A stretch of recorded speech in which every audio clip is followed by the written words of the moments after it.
ce que je pense de cette affaire Balthazar. Les vidéos révélées par notre frère équato-guinéen soulèvent chez moi 3 observations, que je ferai en tant que sociologue. L'infidélité dans le couple n'est plus l'apanage exclusif des hommes. Nous vivons dans une société africaine où l'infidélité de l'homme est un passe-droit. Un homme infidèle a toutes les excuses, pourvu qu'il donne l'argent au foyer et à la femme. Une femme infidèle est sujette à toutes imprécations, y compris celle de sa propre famille. En Afrique, le mariage est comme un monastère pour la femme, réduite à faire des enfants et garder le foyer, pendant que l'homme folâtre. Tout ceci tenait tant que la vie sociale de la femme de réduisait presque au cercle familial, au lieu de culte et au rendez-vous du dimanche chez la coiffeuse où tout le Kepakpato se concentrait. L'avènement des réseaux sociaux a complètement changé la donne. La femme africaine, mariée, a découvert un autre espace où elle peut s'exprimer audacieusement avec d'autres femmes partageant les mêmes conditions de vie qu'elle, où elle peut s'enhardir et consommer du porno dans des groupes WhatsApp. Grâce au groupe WhatsApp,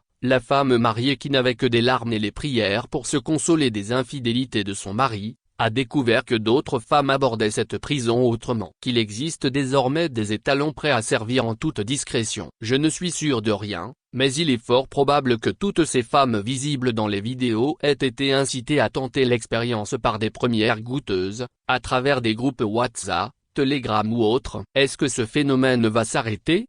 Non. De mon point de vue, tant que l'homme africain continuera à considérer qu'une femme mariée est astreinte à la fidélité quelle que soit sa propre infidélité, les Balthazars seront légion. C'est la loi de la nature, qui a horreur du vide. Quand on regarde un peu le profil des femmes incriminées, la plupart de celles qui sont mariées étaient à l'abri du besoin. L'argent n'est donc absolument pas le mobile de l'infidélité. L'infidélité de la femme a de grosses conséquences. La seconde observation découle de la première. L'infidélité de l'homme, si elle est fertile, conduit à un enfant hors de couple, alors que celle de la femme amène un bâtard à la maison. La conséquence directe peut être une explosion de tests de paternité dans les années à venir, dans un Afrique régi par le patriarcat. Imaginez un peu ce qui va se passer dans un couple où une femme voit imposer à ses enfants un test de paternité qui se révèle négatif. Divorce immédiat. S'il est positif, c'est aussi le divorce. La vidéo, c'est pourquoi? C'est à partir de quel moment 2 adultes décident de se filmer pendant leur rapport sexuel,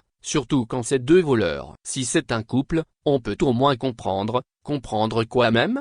Mais 2 voleurs qui se filment, c'est pour la police ou quoi? Et on en revient au voyeurisme induit par les groupes WhatsApp. Chacun fait pour lui et vient montrer, pour émoustiller les autres. La conclusion, je plains l'épouse de Balthazar. Elle n'a rien demandé. Les enfants ne sont pas encore très grands. Ça devrait passer. Mais un jour quelqu'un va leur montrer la vidéo du phallus de leur père. Quel traumatisme. Balthazar a été seulement malchanceux et s'est fait prendre. Il y a malheureusement des milliers comme lui qui courent les rues, tantôt encouragés par la concupiscence d'épouses mises au monastère par leur puissant mari, ou alors usant de leur fortune devant de jeunes filles avides d'iPhone 15, de vêtements de marque et d'influence sur les réseaux sociaux. C'est notre monde d'aujourd'hui et malheureusement rien ne pourra le changer. C'est le prix à payer pour jouir de nos libertés fondamentales. Raisonnons comme un sociologue, vivant.